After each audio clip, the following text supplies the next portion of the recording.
안녕하세요, 이준 전사입니다. 발칙한 성경 읽기 시리즈로 이번에는 아브라함도 롯처럼 소돔으로 가고 싶어 하지 않았을까 라는 질문을 한번 던져보려고 합니다. 아브라함을 우리는 믿음의 조상이라고 합니다. 아브라함이 믿음의 조상이 된 것은 하나님의 부르심에 본토 친척 아비집을 떠나 하나님이 명하신 약속의 땅으로 출발한 것부터 시작됩니다. 아브라함의 믿음의 여정에 함께한 사람은 바로 조카 롯입니다. 창세기 12장부터 시작된 그들의 여정이 창세기 13장에 와서 그들의 양떼들이 많아져서 좋은 자리를 차지하기 위해 목자들이 싸우다 보니 아브라함과 롯은 서로 갈라서자고 아브라함이 제안을 합니다. 그러면서 아브라함은 롯에게 어디로 갈 건지 먼저 정하라고 말을 하죠. 저는 이 부분에서 마음에 걸리는 것이 하나 있었습니다. 신대원을 다닐 때 제가 이런 궁금증이 생겨서 구약학 교수님을 비롯해서 많은 교수님들에게 이 부분에 대해서 물어봤을 때 히브리어 원어를 보면 아브라함이 롯에게 양보에 대한 의미를 포함하고 있고 그 의미들을 유추할 수 있다라고, 그래서 아브라함이 롯에게 믿음의 양보를 한 것이라고 설명을 하셨습니다. 저는 그 이야기를 들어도 계속 마음에 걸렸거든요. 제가 왜 이 부분이 마음에 걸렸는가 하면 아브라함에게 하나님이 약속하신 땅은 현재 아브라함이 거주하고 있는 가나안 땅입니다. 그런데 아브라함이 롯에게 먼저 양보를 했는데 만약에 롯이 하나님이 약속하신 땅인 가나안을 선택하면 어떻게 되는 걸까요? 분명 창세기에 하나님은 아브라함에게 가나안 땅을 약속하셨습니다. 그렇다면 아브라함은 롯에게 먼저 선택권을 주는 것이 아니라 그 땅을 자신이 먼저 고수했어야 되지 않았을까요? 한 가지 우리가 상식적으로 생각을 해보았으면 좋겠습니다. 한 가지 예를 들면 지금 농가 밭밖에 없는 땅이 있습니다. 좀 이렇게 황무지 같은 땅이죠. 그런데 누군가가 와서 그 땅이 개발될 것이라고 말을 하죠. 그러면 우리는 어떤 선택을 할까요? 그 땅이 개발될 것이라는 정보가 확실하다고 믿는다면 그 땅을 고수하며 지킬 것이고요. 믿지 못한다면 이전을 선택할 것입니다. 아마 대부분의 사람들은 이런 선택들을 할 것이죠. 저는 이런 보편적인 상식이 왜 아브라함에게는 적용되지 않는지 이해가 되지 않습니다. 아브라함에게 보편적 상식이 그러니까 적용을 하지 않는 이유는 아브라함을 믿음의 조상으로 생각하기 때문이죠. 믿음의 조상이기 때문에 온전한 믿음, 완벽한 믿음을 갖췄을 거라고 그런 전제가 깔린 상태이기 때문에 이런 보편적 상식을 대입하지 않습니다. 하나님은 분명 아브라함에게 가나안 땅이 아브라함과 그 후손에게 줄 땅이라고 약속하셨습니다.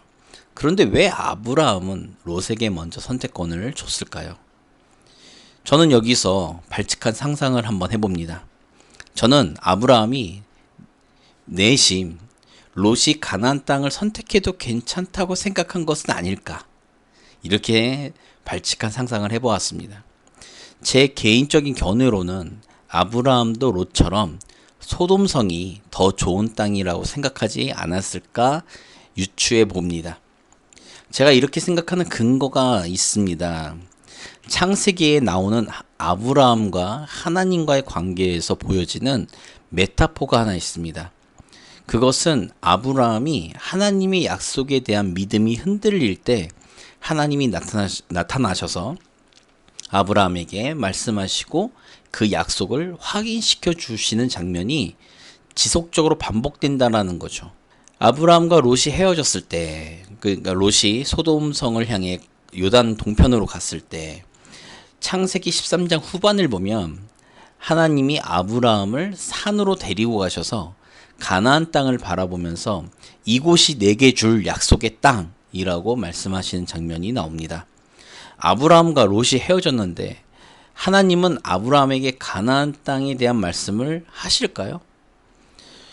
창세기에 나타난 메타포를 근거로 생각하면 현재 아브라함은 가나안 땅을 약속하신 하나님의 말씀에 대한 믿음이 흔들리는 것은 아니었는가 상상해 봅니다.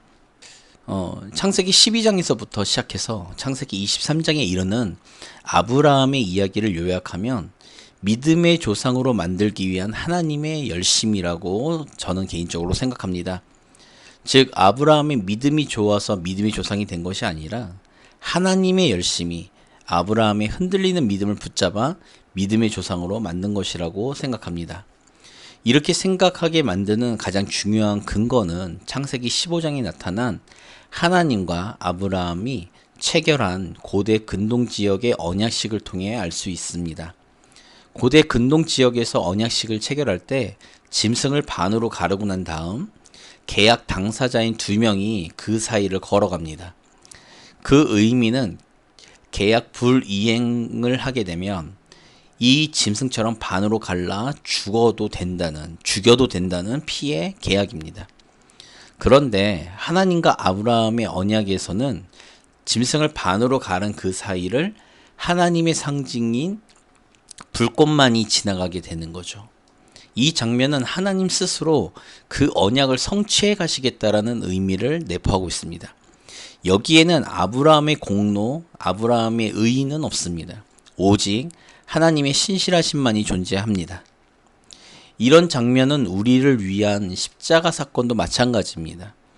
오직 하나님 스스로 십자가에 달려 죽으심으로 구원의 길을 열어주셨습니다. 여기에는 인간의 공로나 의의는 전혀 필요 없습니다. 그저 믿음만이 필요합니다. 십자가에는 오직 하나님의 신실하심만이 존재합니다.